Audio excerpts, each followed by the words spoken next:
Welcome to A Guide to Every Deck in EDH. Today we're looking at Alela, Artful, Provocateur. So Alela is a 4-mana Esper 2/3 legendary fairy warlock with flying, death touch, and lifelink.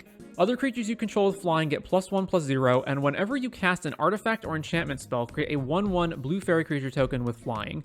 Obviously, we're going to want artifacts and enchantments to trigger Alela, but specifically, we can go the beatdown route, creating a bunch of 1/1s that are getting pumped and just attack all of our opponents to death in the air. So right away, we have our beatdown cards. Caretaker's Talent is obviously great in a deck with a commander that's making tokens every turn to draw cards, but later on in the game, we can level this up and give all of our tokens +2.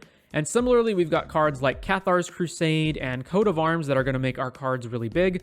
There's also Knowledge is Power. Creatures you control get +X/+X, where X is the number of cards you've drawn this turn. And we don't have to draw that many cards. Like, it's always by default at least a +1 for us drawing for the turn. And if we draw any more cards outside of that, then the tokens start getting really big. There's Obira, Dreaming Duelist. Whenever another fairy enters the battlefield under your control, each opponent loses 1 life. We've got our card draw, which aside from the usual suspects like Rhystic, Esper Sentinel, we have Enduring Curiosity, which is both an enchantment that triggers Alela and also makes all of our creatures deal combat damage, draw a card. Similarly, Skull Clamp is obviously going to be great in this deck with all of these 1/1 fairies running around that we can clamp. Bunch of counter spells. We need to protect Alela. We need to interact. Lands, pretty straightforward. Nothing much to see here. A little bit more protection outside of just the counter spells. In particular, Galadriel's Dismissal.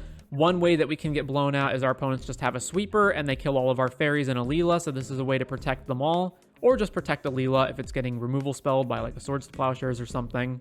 Bunch of ramp spells. Obviously, we're trying to get to 4 as fast as possible for Alela, or just, extra mana in general. We've got our removal. In particular, removal that is artifact or enchantment based is better than normal because we get the triggers. So Unable to Scream, Witness Protection being some of those good ones. Then we've got our stacks cards. So in this deck, we're specifically looking to beat down. So as long as we get Alela and some tokens out, we can potentially have a board that's better than whatever our opponents are doing and kill them. So we've got Mana Denial from Armageddon, Ravages of War, and Winter Orb.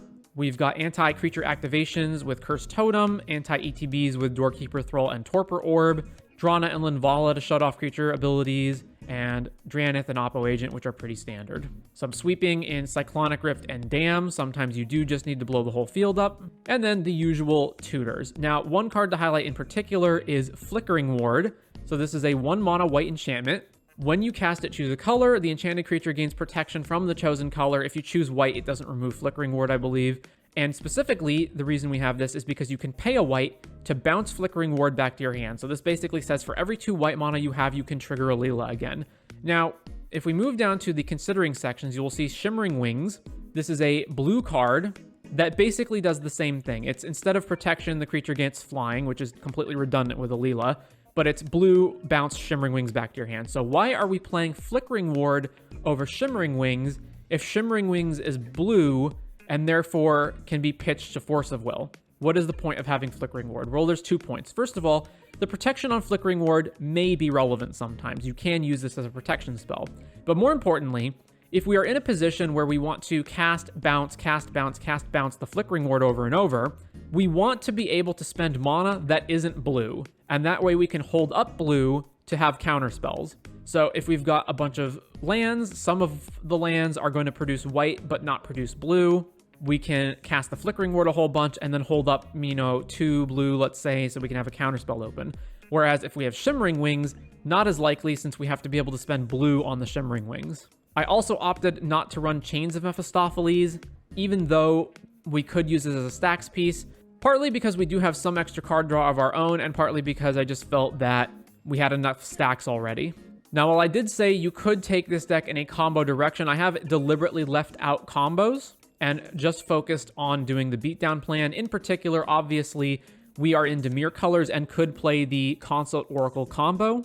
Now, objectively, just from a power level standpoint, it is correct to play Consult Oracle, but I'm drifting further and further away personally from including that combo in decks that are not meant to be the highest power CEDH decks, because it's just a boring combo to have. It makes every deck feel kind of homogenous in that they're all trying to do the same thing, and I do believe that Oracle will eventually get banned out of EDH, or at least it should be.